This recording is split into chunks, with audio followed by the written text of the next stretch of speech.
Presidency dismisses claims as Atiku Obi opposed tax laws. Opposition parties warn against government's rising debt. Fire guards FIRS headquarters as new tax laws preparations continue. At least 9 people killed in mass shooting in South Africa. Hello, welcome to the news update on Trust TV.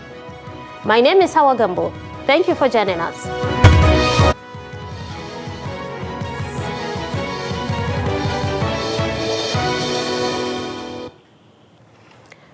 The presidency has rejected claims that it secretly altered provisions of the newly enacted tax reform laws, insisting that the legislation followed due processes and that no changes were made outside established legal and legislative procedures. The clarification comes amid calls by former Vice President Atiku Abubakar, Labour Party's 2023 presidential candidate Peter Obi, and several civil society organizations for the suspension of the implementation of the new tax laws. The tax reform laws, which face strong opposition from some federal lawmakers, particularly from the northern part of the country, are scheduled to take effect on the 1st of January 2026. President Bola Ahmed Tinubu recently signed 4 tax reform bills into law, describing the move as the most far-reaching overhaul of Nigeria's tax system in decades.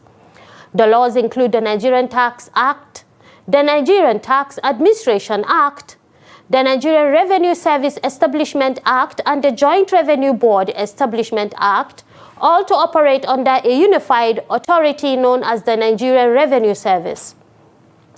According to the federal government, the reforms are aimed at simplifying tax compliance, expanding the tax base, eliminating multiple taxation, and modernizing revenue collection across the federal, state, and local government levels. However, controversy arose after a member of the House of Representatives, Abdul Samad Dasuki PDP Sokoto, alleged discrepancies between the versions of the tax bills passed by the National Assembly and those later gazetted and released to the public. In response to the allegation, the State House of Representatives on Thursday constituted an ad hoc committee to investigate the reported discrepancies. In August 2024, farming communities in Dansoshia Forest, Kiru local government area of Kano State, protested against alleged attempts by developers to seize their farmlands. For decades, these farmers have helped curb armed robbery and kidnapping, contributing to local security and stability. Abdulaziz Ibrahim brings in this report.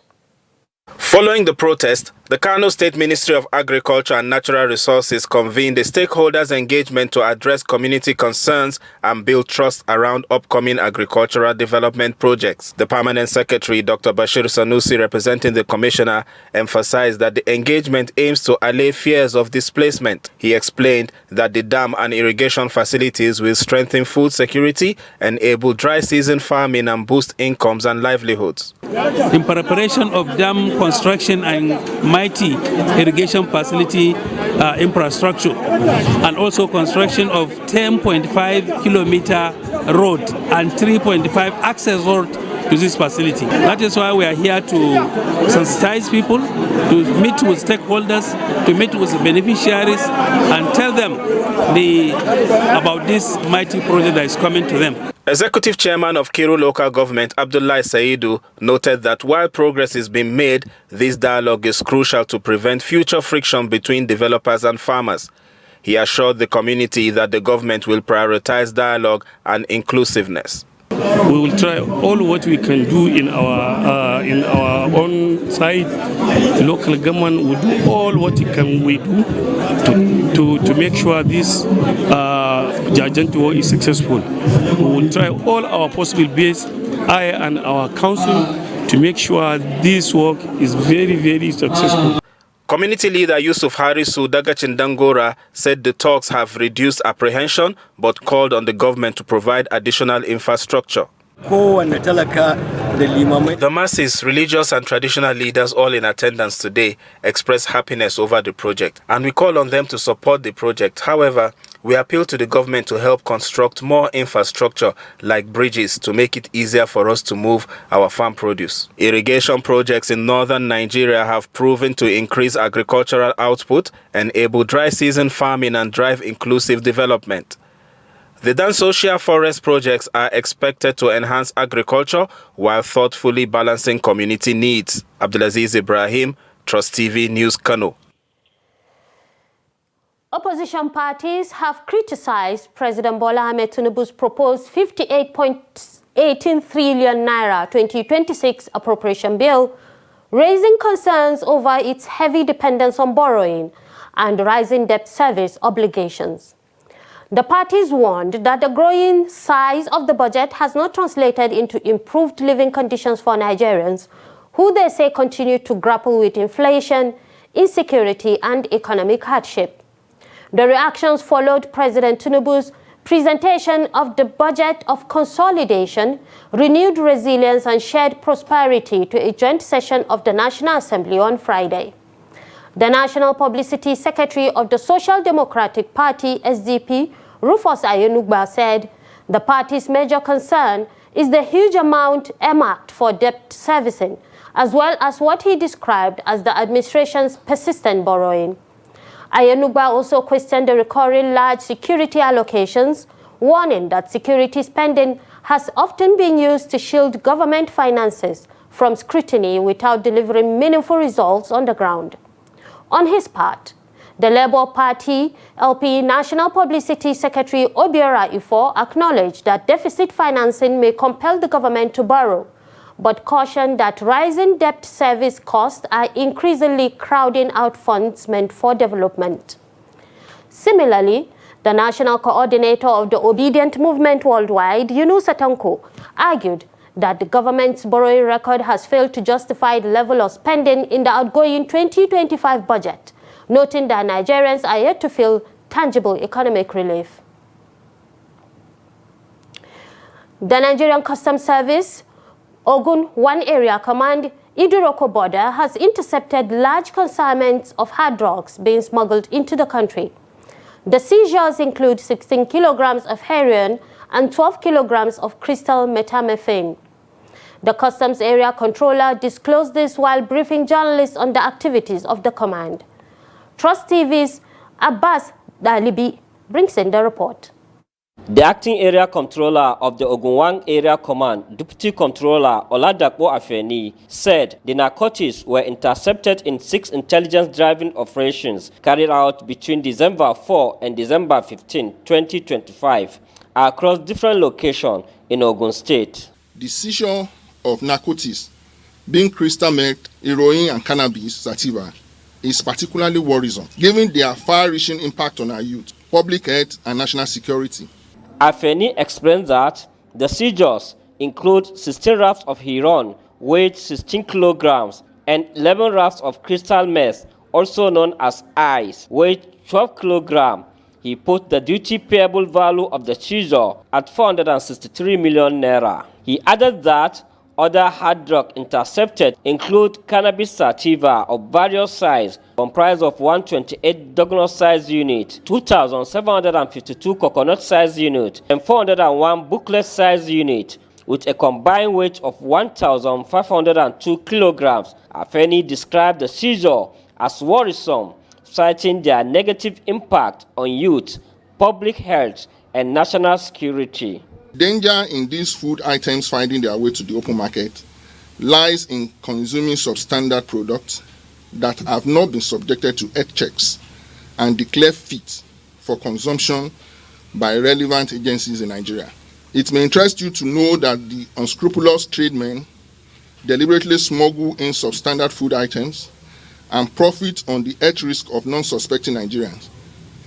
The trucks and the content therein all stand to be forfeited to the federal government of Nigeria in line with extant laws and guidelines. The acting controller also disclosed that on December 12, 2025, operatives of the command intercept an Iveco truck with registration number RMY 354XA conveying 4,998 cartons of foreign pasta, Doga brand spaghetti, and 419 cartons of Oba brand spaghetti, all weighing 10 kilograms each, illegally imported from Turkey. The seized narcotics were handed over to the National Drugs Law Enforcement Agency.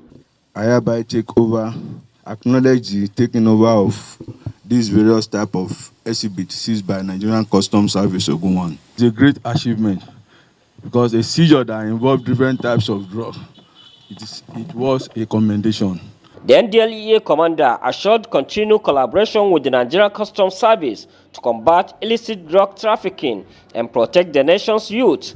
The Custom Area Controller reaffirmed the command's commitment to tackling smuggling activities. From Idiroko border axis in Ogun State, Abbas Ibrahim Alibi, Trust TV. Nigeria and Iran have reaffirmed their commitment to strengthening bilateral relations with renewed emphasis on trade, investment, energy cooperation, and multilateral engagement. This was disclosed in a statement issued by the spokesperson of the Ministry of Foreign Affairs, Kimebi Imomotimi Ebenfa, following a high-level meeting held on December the 17th, 2025 at the ministry's headquarters in Abuja. According to the statement, the meeting brought together the Permanent Secretary of the Ministry of Foreign Affairs, Dunoma Umar Ahmad, and the Ambassador of the Islamic Republic of Iran to Nigeria, Gholam Reza Mahdavi Raja. The engagement marked one of the first formal interactions since the Iranian envoy presented his letters of credence to President Bola Ahmed Tinubu. Speaking at the meeting, Ambassador Raja highlighted Nigeria's strategic importance in Iran's foreign policy, describing the country as a gateway to West Africa and a key partner for broader engagement with the African continent. He recalled the more than 5 decades of diplomatic relations between both countries and expressed concern over the absence of a Nigerian ambassador in Tehran in recent years, noting that it had slowed bilateral cooperation. The Iranian envoy welcomed Nigeria's plans to appoint an ambassador to Tehran and stressed the importance of sustained diplomatic presence to deepen collaboration, particularly in the areas of trade, oil and gas, agriculture, mining, and downstream industries. The Independent Corrupt Practices and Other Related Offences Commission (ICPC) has invited businessman Atiku Dangote to provide further information regarding his petition against the immediate past managing director of the Nigerian Midstream and Downstream Petroleum Regulatory Authority, Farouk Ahmed. Dangote is expected to appear before the commission or be represented by his lawyer, James Onoja, San, on Tuesday, as the ICPC formally commences investigation into the petition. Sources at the Anti-Graft Agency disclosed that a special panel of investigators was constituted on Friday to handle the probe. The commission has also requested Dangote to submit documentary evidence to substantiate his allegations. In the petition, Dangote accused Farouk Ahmed of corruption and misappropriation of public funds, alleging that he spent over $7 million on the education of his 4 children in elite schools in Switzerland. The businessman further accused the former Nimprada boss of economic sabotage, claiming he undermined domestic refining efforts by allegedly colluding with international oil traders and importers through the continued issuance of petroleum import licenses. Despite Farouk Ahmed's resignation from office, the ICPC said investigations will proceed unhindered. Dangote had earlier demanded the arrest, investigation, and prosecution of Ahmed for allegedly living far beyond his legitimate earnings as a public servant.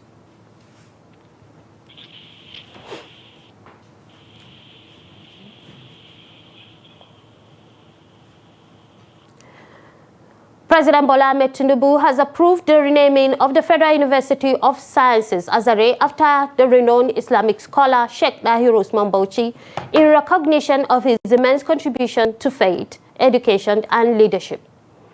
Tinubu announced the decision on Saturday during a condolence visit to Bauchi State, where he paid tribute to the late cleric offered prayers for the repose of his soul and commiserated with the family. The president arrived at the Abubakar Tafawa Balewa International Airport, Bauchi, where he was received by the governor of Bauchi State, Bala Muhammad, alongside Plateau State Governor Caleb Muftwang, ministers and other senior government officials. Amongst those present were the Minister of Foreign Affairs, Yusuf Tuga, and the Minister of Health, Alipate Shehu Buba, as well as other dignitaries.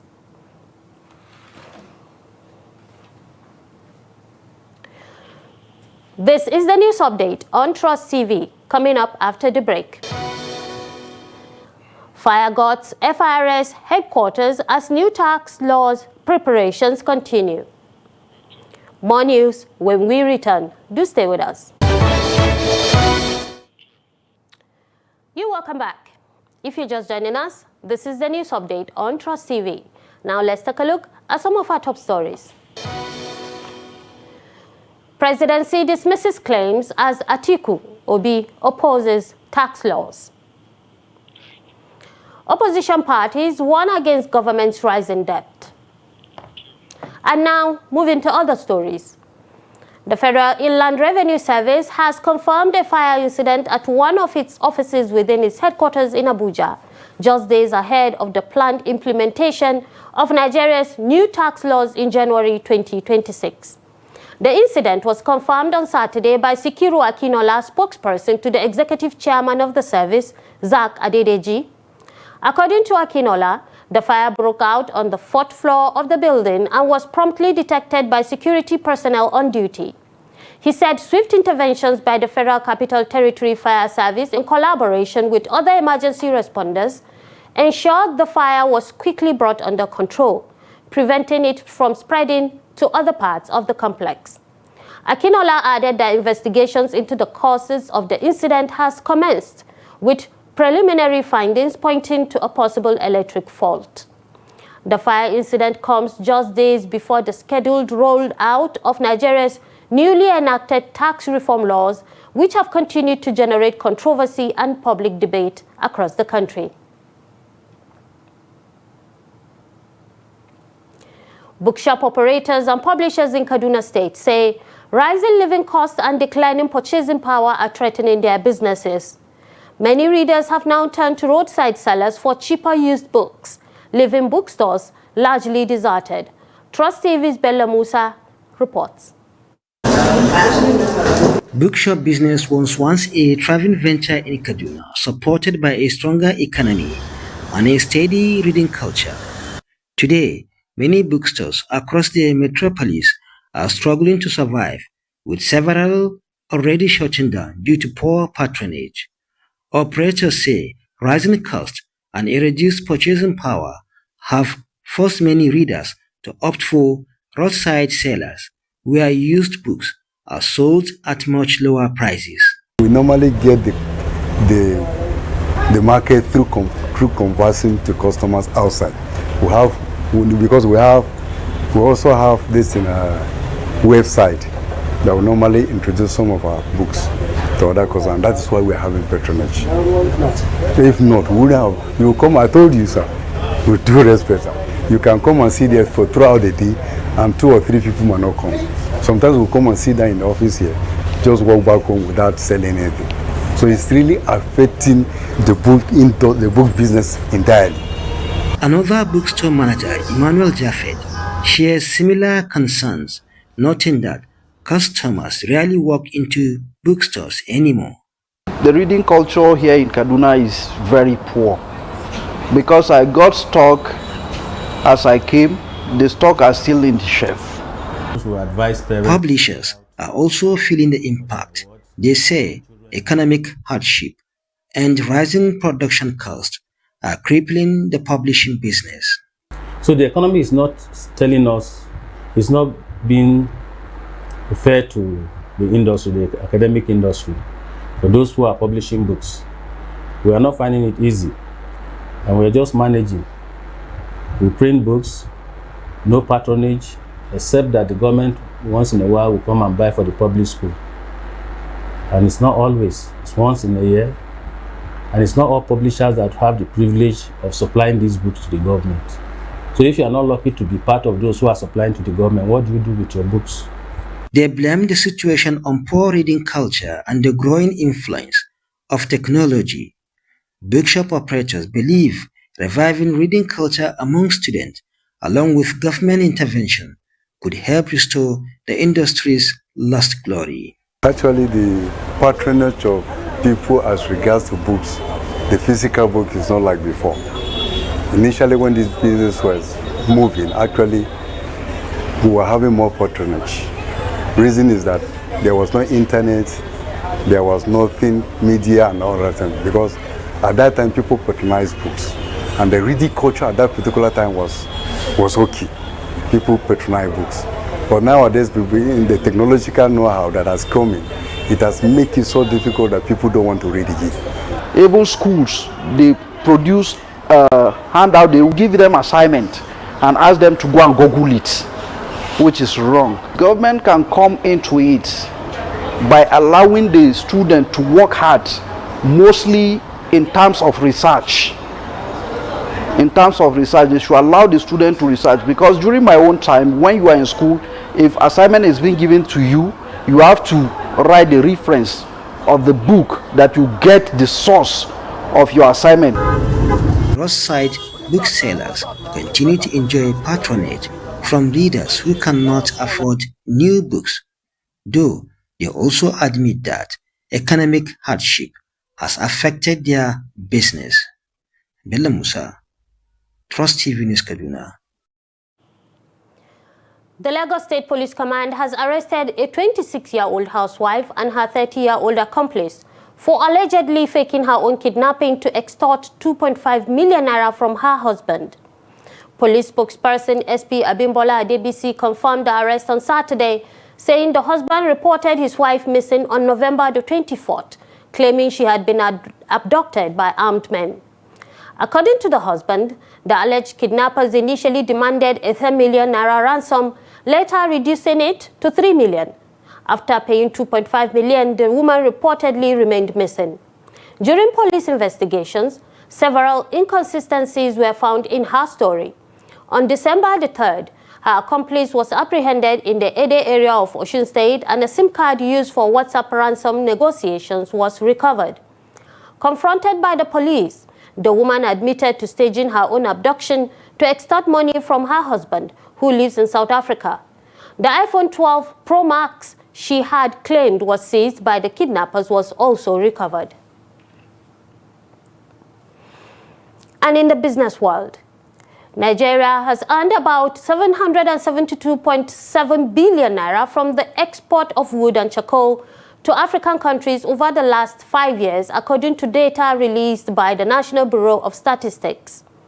The figure shows that West African countries accounted for the bulk of the exports, highlighting Nigeria's strong participation in regional trade in energy goods. An analysis of Nigeria's foreign trade statistics revealed that exports of energy goods, mainly fuel, wood and charcoal, rose sharply in recent years, peaking shortly before the federal government imposed a nationwide ban on the export of timber and related products. The NBS explained that the energy goods include fuel wood in logs, such as hardwood, charcoal, and coniferous wood in chips or particles. Between 2020 and the third quarter of 2025, total exports of wood and charcoal stood at 772.1 billion naira, underscoring the scale of the trade, even as concerns grew over illegal logging and deforestation. A breakdown of the data showed that exports were relatively low in 2020, valued at 18.82 billion naira, before surging to 89.69 billion in 2021, an increase of 70.87 billion naira, representing a 776.6% year-on-year growth. The momentum slowed in 2022, when exports declined to 66.26 billion naira, reflecting a drop of 23.44 billion naira or 26.1% compared to 2021. However, the decline was short-lived as exports rebounded in 2023 to 89.17 billion naira, recorded at 22.91 billion increase and a 34.6% year-on-year recovery. And away from Nigeria, at least 10 people were killed while several others injured after unknown gunmen opened fire in a township outside of Johannesburg, South Africa. Police confirmed on Sunday. The attack occurred in Bekkersdal, about 40 kilometers southwest of Johannesburg, marking the second mass shooting recorded in the country this month. Police said the motive behind the attack remains unclear. The shooting reportedly took place near a tavern or informal drinking spot in the impoverished community, which is located close to some of South Africa's major gold mining areas. Authorities disclosed that the location was allegedly involved in the illegal sale of alcohol. The incident comes barely weeks after a similar attack on December the 6th, when government stormed a hostel near Pretoria, killing 12 people, including a 3-year-old child. South Africa, with a population of about 63 million, continues to grapple with a high rate of violent crime and has one of the highest murder rates globally.